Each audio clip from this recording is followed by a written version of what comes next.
Hi guys! Good morning, good afternoon, good evening! Again, this is RJYC Vlog. Kamusta kayo? I'm back. So ito, meron lang akong sasabihin na mabilisan. So, sa lahat ng mga nangyayari ngayon sa Pilipinas, sa lahat ng mga kaguluhan, mga pagnanakaw, mga kayabangan at mga kakupalan ng mga nandyan sa Kongreso, ito lang ang masasabi ko. Lahat ng sinabi ni VP Sara dati kung bakit sila ginaganyan ngayon, kung bakit sila sinisiraan and everything, that is because gusto nilang durugin ang mga Dutertes para hindi malaman ng taong bayan ang kanilang ginagawang pagnanakaw sa pera natin, sa pera ng mga Pilipino. Okay? So yan ang reason kaya gusto nilang i-impeach si VP Sara at gusto nilang ipakulong si PRRD. Dahil kahit na anong gawin itong mga loyalista nga at mga bubonista ay hindi na nila mapapalitan ang katotohanan na si PRRD at si VP Sara at mga Dutertes lang ang totoong may malasakit sa taong bayan. Kaya nga nila sinisiraan dahil ayaw nilang mabuking sila sa kanilang mga kalokohan at mga pagnanakaw sa pera ng taong bayan. Yan ang katotohanan.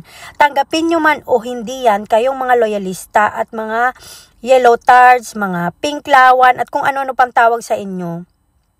Hindi nyo mapapalitan ang katotohanan na ang mga Dutertes lang ang totoong nagmalasakit sa taong bayan. At ang mga hindi nagmamalasakit sa taong bayan, sila yung mga na susupalan at nasasapakan at nasasapalan ng salapi. Yung mga mukhang pera dyan at yung mga posisyon lang ang kanilang dinudiyos at akala nila hindi na sila matitigok. Yan yun. Yan ang katotohanan.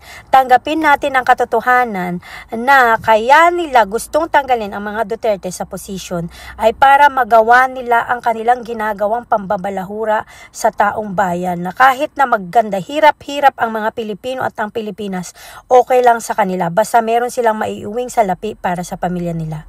So, totoo ang sinabi ni VP Sara na ang lahat ay namaninipula lang ng dalawang tao at sila lang ang humahawak ng salapi ng taong bayan, which is wag niyong papayagan. So, yan ang katotohanan. Totoo yan. Yan ang nangyayari ngayon. So, ngayon, anong gagawin niyo?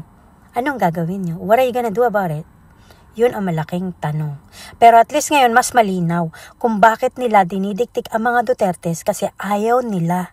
Ayaw nilang malaman ng taong bayan ang kanilang mga kalokohan. Kaso ito na. So magkakaalaman kung anong mga susunod na mangyayari. Yun lang yun. Okay?